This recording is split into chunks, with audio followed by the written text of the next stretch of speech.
Well, good evening and welcome to Sky Blue Fans TV. I'm Jack. I'm hosting today. Bit of a shock, but none of the team are available. We've got Claudio on holiday and Ken and Miles are both busy elsewhere. Lucky number 7 for the Sky Blues today on a monumentous day as well. 7 goals. We get to 7 points. It's back-to-back 8-goal thrillers. What more can you ask for? I remember coming on here doing a live after the Hull game and being so down and disappointed that we were only scoring 1 goal in 2 home games, and now we've had 12 in 2. So we can't ask for much more. Really, we cannot. So before we talk about the game, we need to talk about the announcement this morning. But first, I will get Jonah in all the way from America. Jonah, how are you doing this evening? What is going on? All I have to say before we get into it, 2 words: absolute cinema. Yeah, absolutely. You're right. Before we talk about the game, though, we all woke up, or I'm sure, especially in your case, Jonah, you woke up to some incredible news. For the first time in 20 years, Coventry City Football Club own the ground we're playing in, and it's not some random tin pot shed that we've just built 20 miles away. It's not someone else's ground. It's the ground that was built for us, the Coventry Building Society Arena, as was the Ricoh Arena. What are your thoughts, Jonah? Well, of course, I will preface, and I did say this on Twitter and TikTok, I, was not around to suffer the trials and tribulations that the Coventry fans have went through. And I appreciate the fans, letting me become a part of this journey. And I've educated myself on the past, the dodgy ownership, the transfers of money, people not being in it for the right reasons. But I'm so happy for this fan base. And the players really showed up today. I mean, I think we all felt pretty good going into this game today, but just knowing that that's the home now. I mean, I was just this past week looking through what the CVS had to offer as I'm looking to book a trip over for a match over in January, hotel, casino, convention center, just so good for the club for so many reasons, recreational reasons, financial purposes, and just overall well-being of the club. So happy. And even just as a newer fan, in the past year, it means so much to me. I can only imagine how much it means to you and the rest of the people who, have been through the thick of it, for no lack of better term. Yeah, I don't think it's fully settled in for anyone, not only the announcement, but the performance today. Everything about today has been absolutely incredible. I have only seen Coventry play at the CBS Arena, as I said, on Thursday night live. So the fact that it was always been a rental ground and now we own it, it's fantastic news. I love it. Even I was getting really emotional, not only at the news, but then before kickoff. And I was sat fairly near Doug King today when Doug came out into the stands. A round of applause, a cheer. It was almost like when a president or prime minister becomes in and people like celebrating and cheering. He got a fantastic reception. We sung his song a few times during the game. But to finally have a home for the first time really in my lifetime is unreal. We were hoping to get Vicky on tonight. She's coming. Hopefully, she'll be on the way. We can get Vicky's thoughts. Obviously, have been to Highfield Road quite a lot, so that'll be fantastic. But yeah, like you say, Jonah, the financial implications. Not only is it our ground, it's the casino and everything that comes with it. It's all our revenue. When we go and buy a pint now in the ground, the money goes to Coventry, it goes to Doug, it comes to us. It doesn't go to the council or Wasps or whoever else have owned it, Mike Ashley. So absolutely unreal. Yeah. I don't know what else to say on the thing, because it's just, yeah, it's hard to get the words out how emotional I'm sure we're all feeling. So I'll try and go through some comments quickly. So home is where the heart is, and the club have a confirmed home. We can score at it. That was a statement. Yeah, absolutely. It was a statement. 7 goals has not been done for I don't know how many years. I'll look up for some stats for tomorrow night. It'll be brilliant. Absolute madness up the city. It's even sweeter on the 20th anniversary and on home soil. Yeah, JD, the announcer at the stadium, repeatedly today said at our home. It's not just a home stadium, it's our home. That's fantastic. Yeah, it feels like a movie.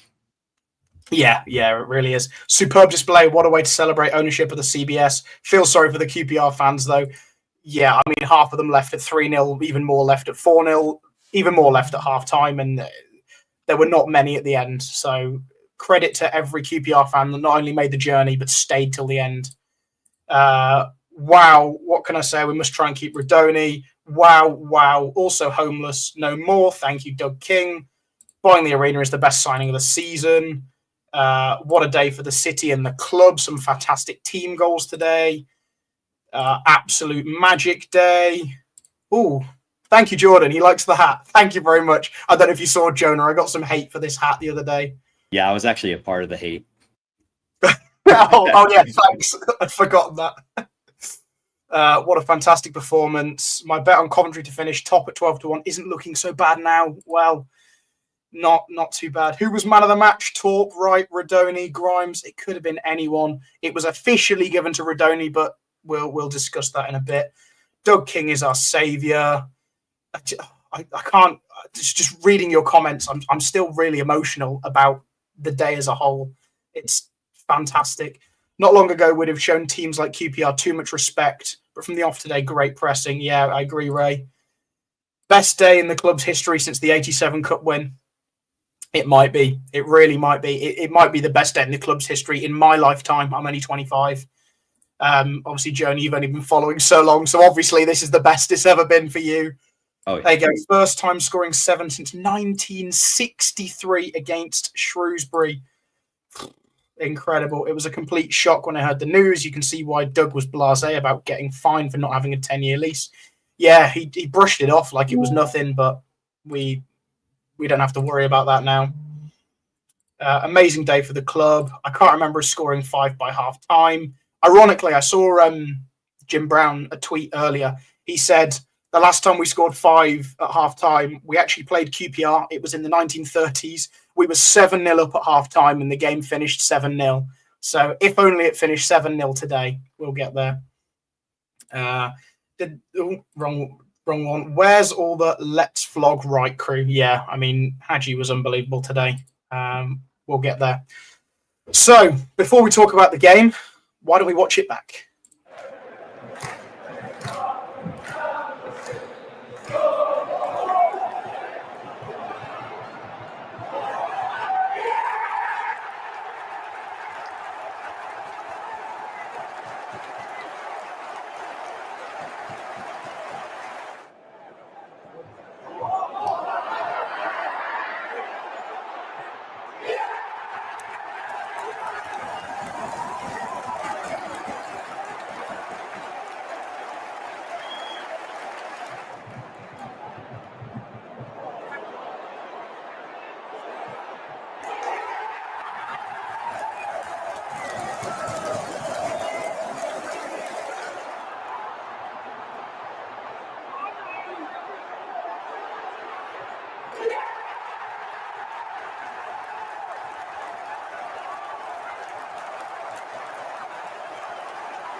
So very fast little highlights there of 8 goals, back-to-back 8-goal thrillers, like I say. Let's talk about the goal we conceded first. Let's get it out of the way. We don't really want to focus too much on this because there's so much else to talk about. But set piece is the first thing. A goalkeeper in the wrong position is the second thing. And Bobby Thomas standing off, the man stood still, potentially could have cleared the ball, and Jack Rodoni not tracking the runner. There are small concerns there. Jonah, obviously, I don't know how much you've watched that goal back, but what do you make of that? Where can we improve? And are these just the same issues repeating themselves over and over again?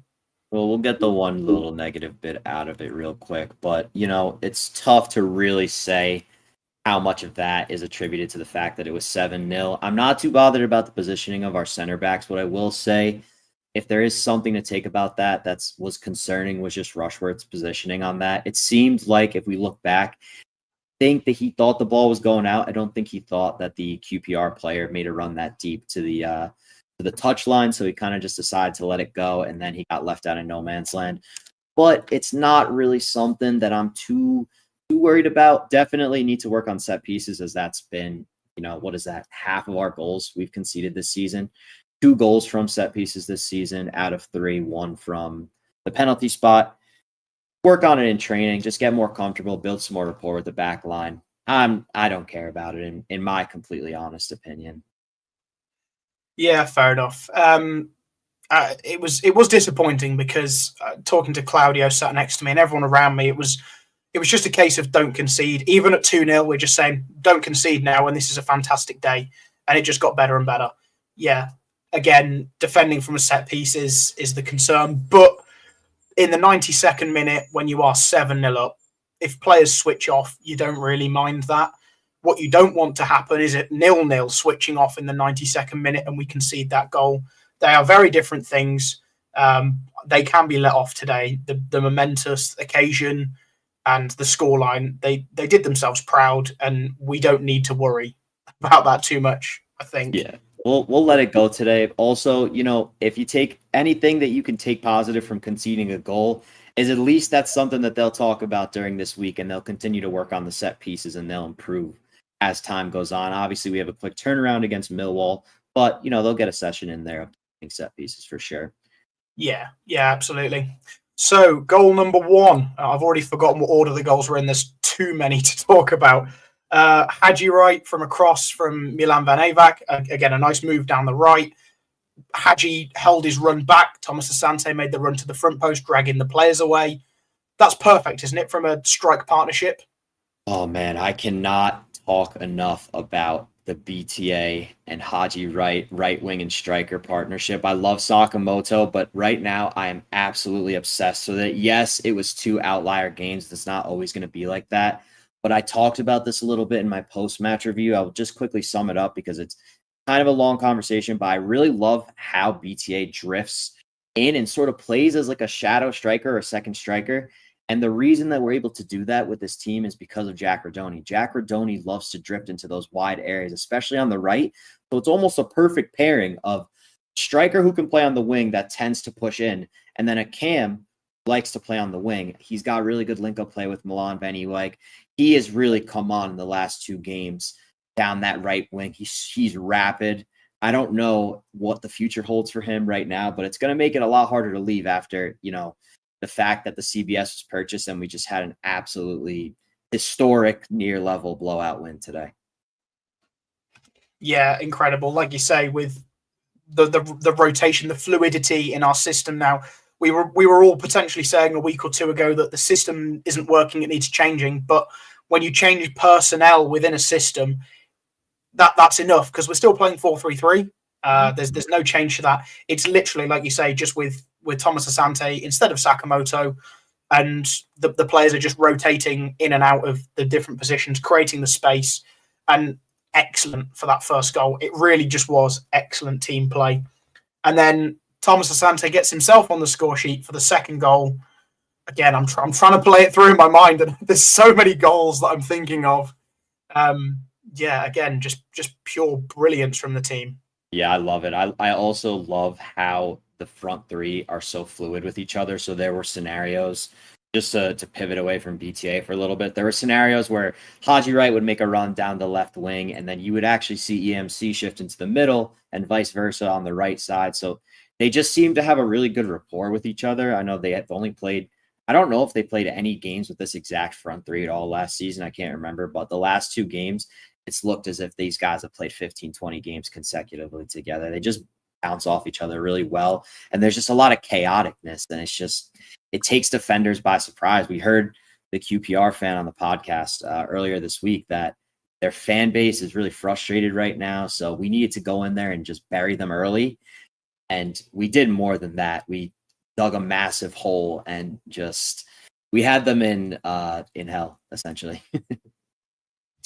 Yeah, so I'm just glancing at the goals again. So the second goal was an awful pass from their right back, right winger, whichever. Jack Rodoni intercepts, taps it side to Asante, rifles it in the top corner. I mean, personally, I wasn't very confident when he got the ball. I was thinking, please just score, please score. And he didn't just score. He, like I say, rifled it in the top corner. He's really getting some confidence now. That his performance today was unbelievable, and he's showing he can score goals 2 in 2, and he gets some assists as well later on, which is, even better. So the fact that we were so high up the pitch all game, that's not going to happen against many other teams. But QPR just invited it on today, didn't they?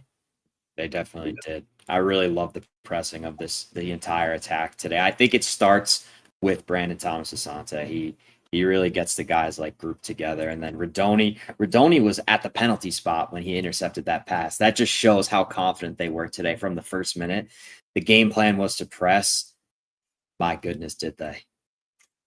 Yeah, it worked. And like you say, Jared mentioned that attack down the wings, they're poor, get the balls crossing into the box, and then danger.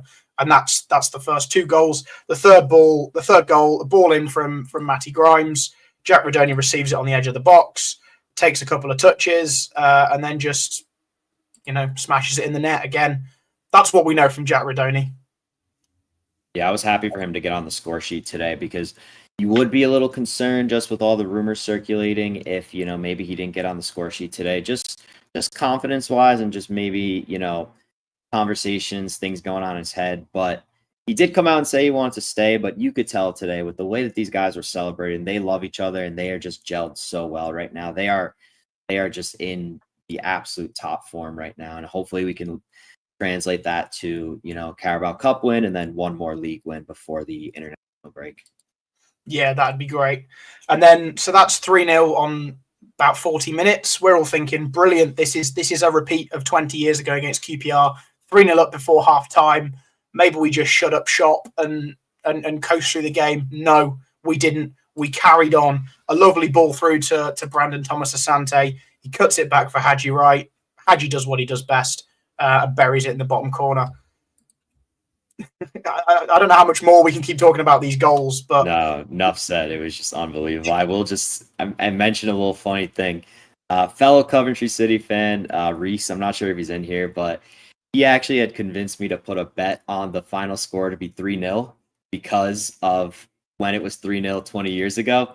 So it was a little, you did sigh for a second when that goal went in, but I'll never be mad about that. So I thought that was kind of funny. It just happened like rapid succession. I could not get up from my PC. Like I just did not know what I was going to miss. I actually missed the goal in the start of the second half because it was 75 seconds into the half. Yeah, I nearly did as well. So at 3-0, Claudia leans over and goes, well, I only predicted 2-0, so we're better. Vicky had 3-0. Myself and Ken had 3-1. So Vicky's in the pole seat at the moment with our predictions. Me and Ken obviously don't want an opposition goal, but at that point it would work for our predictions. But no, as soon as we scored the fourth, that was the fourth with Hadji, sorry. And then before half time, Jack Rodoni again on the outside of the penalty area. We say shoot, he shoots. The rest is history. It's in the back of the net. It's 5-0 at half time. I don't know when that happened last. I remember being 4-0 a couple of times at home. But I saw a comment earlier. I think it was from Wayne Ghost. Maybe not. I'm sure someone said something about 5-0 at half time. I can't find it. But 5-0 at half time is fantastic. Yeah, Mick Davenport, you're right. Miles did predict 5-0. He did. So I'm sure he was absolutely buzzing at the time. I'd forgotten that, to be honest. We were all laughing at him.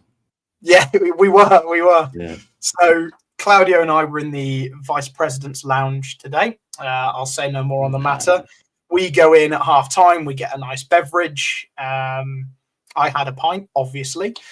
We're saying, will that be it? Will that be 5? Will we make some substitutions and shut up shop? And then we finish the pint and realise, oh, it's 3 minutes past 4. We've got to get back out just in case they've started. We walk down the tunnel. Not only have they already started, but the ball is then in and around their penalty area. We're thinking, we couldn't score again, could we? Victor Torp pops up again, finding a bottom corner. 6-0 after 47 minutes, was it? Mm-hmm. It's just unreal. 6-0 is the best game I've ever been to, or most biggest scoreline win that I've ever been to, and it was 10 years ago against Bury, who no longer exist or didn't exist until recently. So 6-0 was even more incredible. We just can't believe that we keep scoring these goals. And then at 6-0, it goes a bit quiet. We make some substitutions. We're thinking, are we settling in here? No. Victor Torp one-ups himself and produces a 25-yard curler screamer in the top corner. What were you thinking in that moment, Jonah?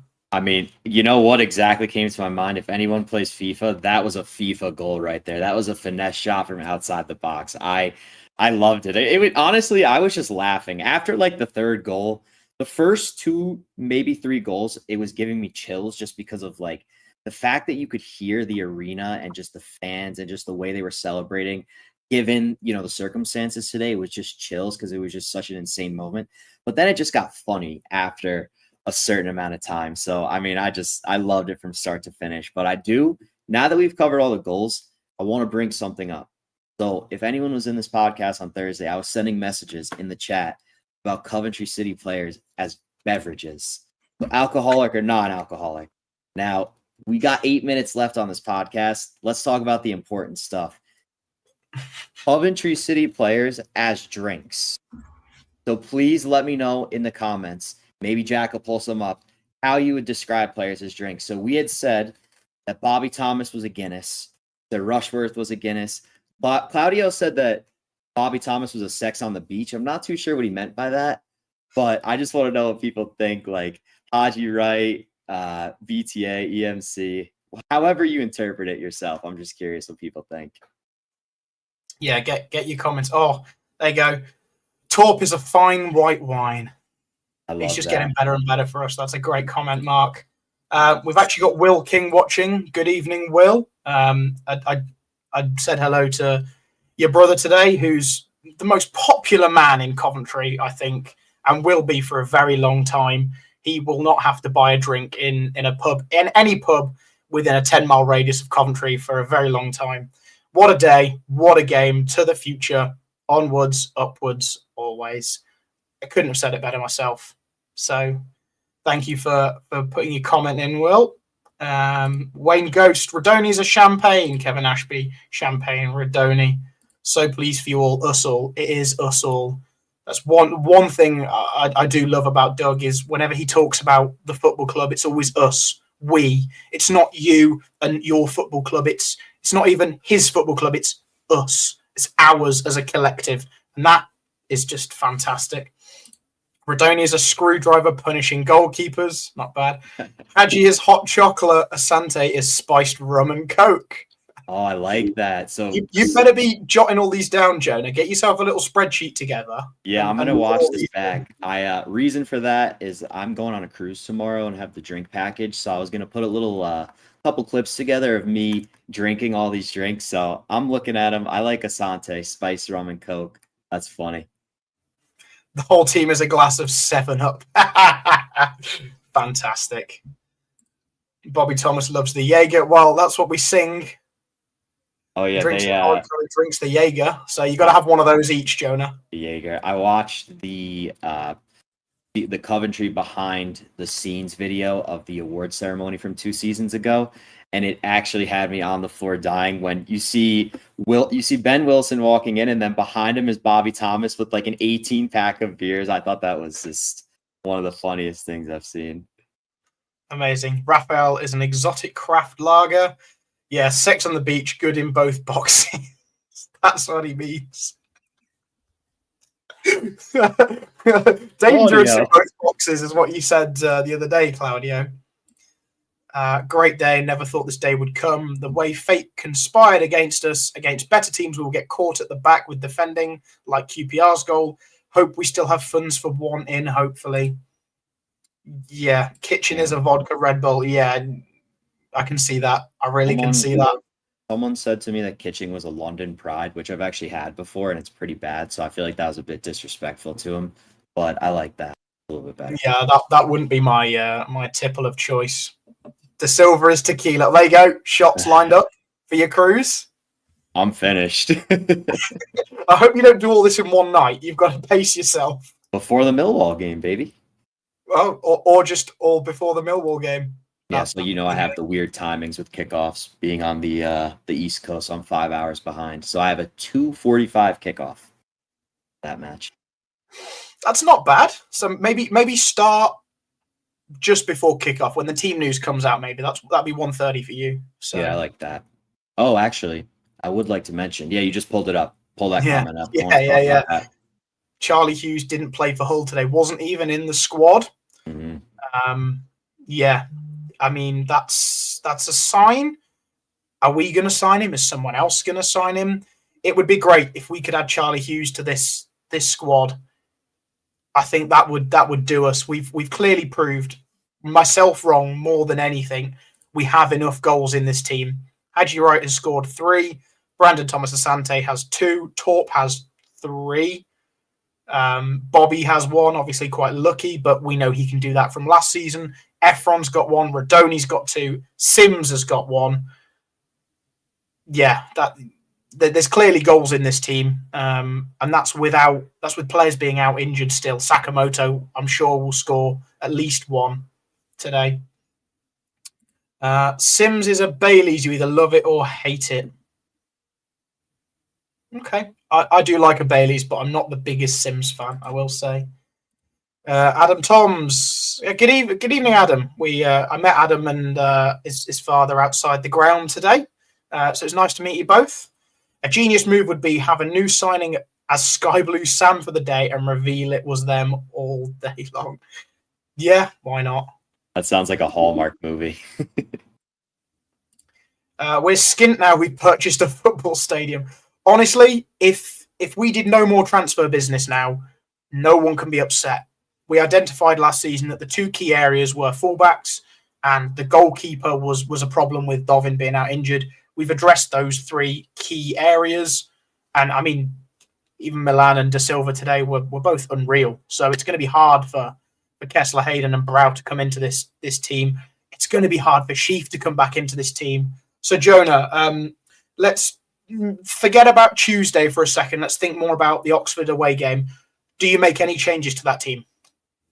I absolutely do not think you make any changes. I said the same thing earlier this week. I said, if it isn't broke, do not fix it.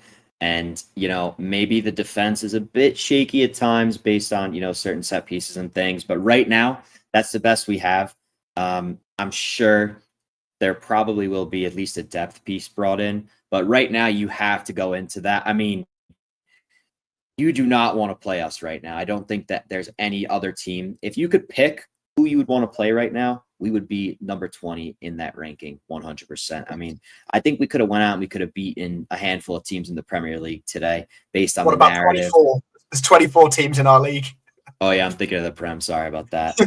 That's the American in me. Sorry. Well, we'll be thinking about the Prem next season, won't we, at this rate, if this carries on? Yes, sir. So, 2 things. We said we wanted a fast start. We've got 7 points out of 3. That's plenty. Let's go and beat Oxford. I think we all think that Oxford are there for the taking next week. And then that'll be 10 points before the international break. I'm sure we all said 10 points was what we wanted. So that'll be fantastic. If we get Hughes, top 2 even easier. Yeah, I think you're right. Oh, here you go, Jonah. Grimes is a 3.7 session ale. Dependable, won't give you a headache, and you can drink as much as you like. I'm thinking a Doom Bar, personally. That's where my head goes. It's in every good pub. It's a solid pint. It's never bad. And it just rounds out the options you've got at a pub. So if you can find a Doom Bar, Jonah, So what are we saying? If it's a low percentage, is that like because I'm gonna be on an American cruise, so is that like a Bud Light, like a 4% type of thing, or Yeah, maybe? just any sort of what's an ale. So any What's sort an of ale? ale, if you can get it, around the 4% mark is fairly standard. I'll keep an eye out. Claudio, I'm being driven by my wife to Wiltshire. I cannot believe we own our stadium. I said to Rob Gurney, outside our home, best signing in 20 years. Doug King doing the city of Coventry proud. I don't think I could have summed that up any better myself. Any final words, Jonah, before we wrap up the show for tonight? Because we'll go way more in depth tomorrow night. Hopefully, we'll have more of a full team on. Yeah. Well, of course, just thank you again to everyone who, has just welcomed me in as like, an outsider. I love the fan base. I love the club so much. If you have more ideas about the drinks, just shoot me a DM because I think it's hilarious debating these things. It's at Jonah Fat Cat, YouTube, TikTok, all those places. So PUSB and thanks a lot to everyone. Fantastic. Well, we'll leave you all for your evenings. Go and get a pint, go and get a drink of your choice, tuck in some nice food, and rest easy knowing that we own our own stadium. We're third in the league. We've scored 12 goals in 2 games.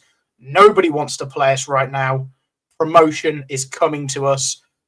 I think we can all feel it now. Hopefully we can convince Miles the same. So have a good evening, everybody, and a big play up Sky Blues.